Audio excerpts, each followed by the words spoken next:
Assalamualaikum warahmatullahi wabarakatuh. Hello guys, introduce our friend group Hayes. We will present the result of our group's discussion about testing, assessment, teaching, measurement, and evaluation in education. Before we continue, we will introduce ourselves first. Introduce myself. My name is Atika Maulana. Hello everyone, my name is Widya Helistiva Dewi, NPM 19040030. I am from class 90A English Education. Assalamualaikum warahmatullahi wabarakatuh. The first I want to introduce myself.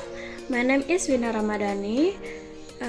I from class 19A, NPM 19040021. I want to read material about number 1, testing, assessment, and teaching. Tests are instruments or systematic procedure for observing and describing one or more students. Characteristic using either a numerical scale or a classification scale. In addition, tests can be identified as part of the assessment prepared in administrative procedure that occur in time can be identified in the curriculum, and students know that their responses are being measured and evaluated. Meanwhile, appraisal in a ongoing process that covers a wider domain. Every time a student responds to a question, makes a comment, or tries a new word or structure, the teacher subconsciously makes a judgment. In another definition, assessment is a systematic approach to getting information about student learning or performance, usually based on multiple sources of evidence. Okay, next, number 2. Test, measurement, and evaluation.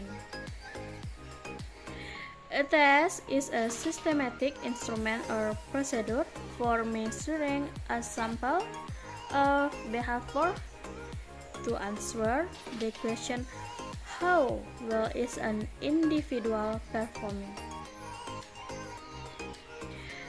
Well, in comparison to the task domain of performance, measurement is the process of getting a numerical description of the excellence to which a person has certain characteristics to answer the question, how many?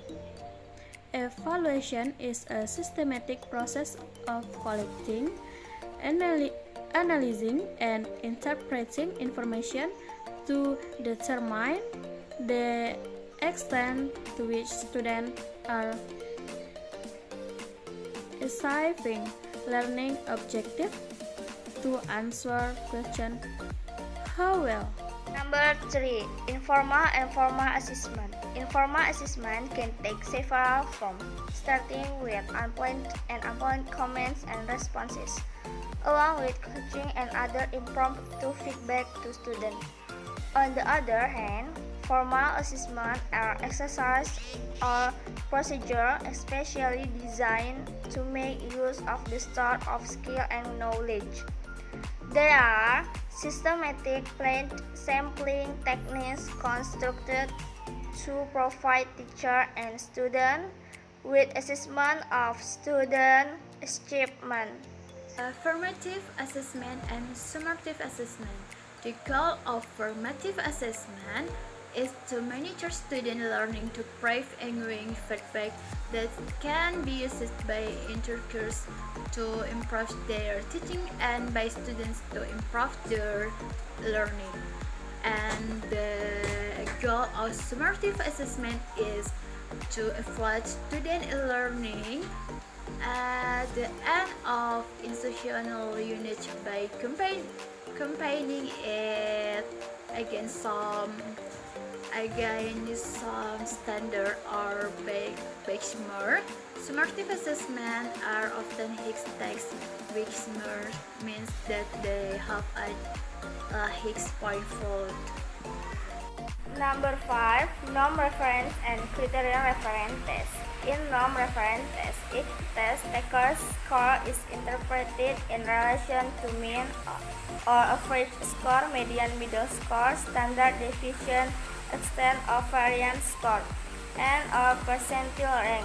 The purpose in such a test is to place test takers along in the form of numerical score. Criteria reference tests, on the other hand, are designed to give test takers feedback, usually in the form of grades on specific course or lesson objective.